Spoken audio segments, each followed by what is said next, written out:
Since I started university in London in 2017, I have walked past and spoken to the same 7 people forced to live on the streets.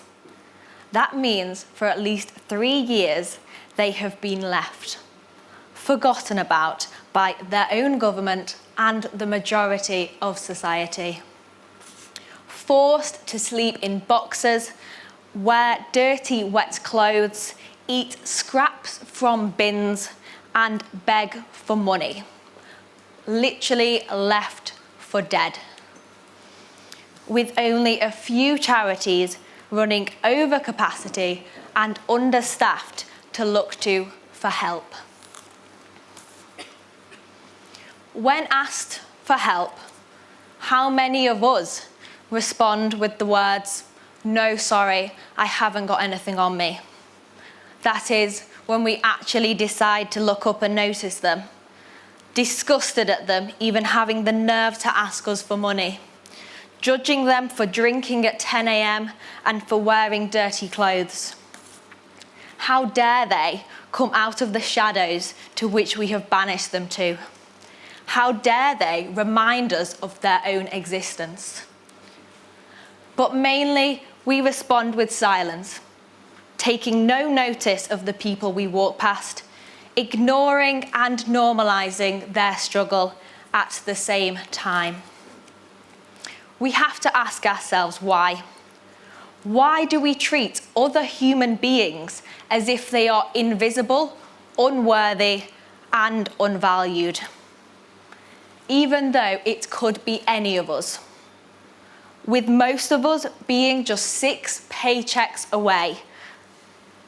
The increased use of short-term tenancy agreements by landlords, businesses turning to 0-hour contracts, and government cuts to welfare and social housing means the security we once all took for granted is disappearing.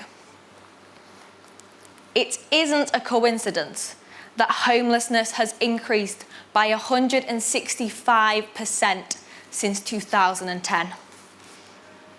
It also isn't a coincidence that if we carry on like this, crisis have estimated that in another 20 years, the number of homeless will be double what it is now.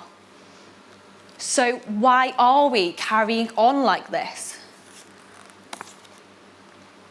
It doesn't even stop at those that we walk past on the street.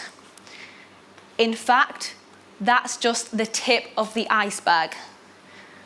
The most widely experienced form of homelessness is sofa surfing.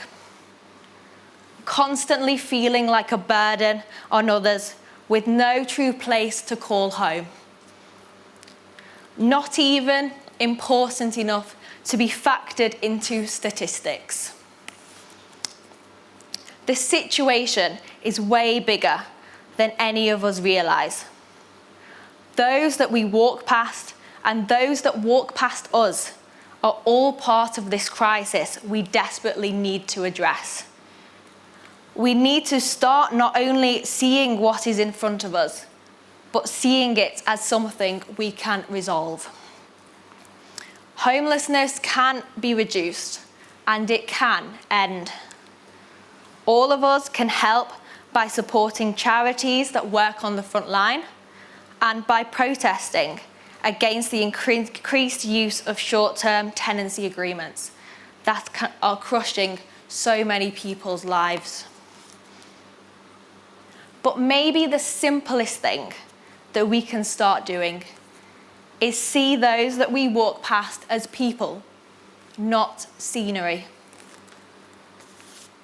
And as for those 7 that I walk past every day on my way to university, I hope that they escape the darkness.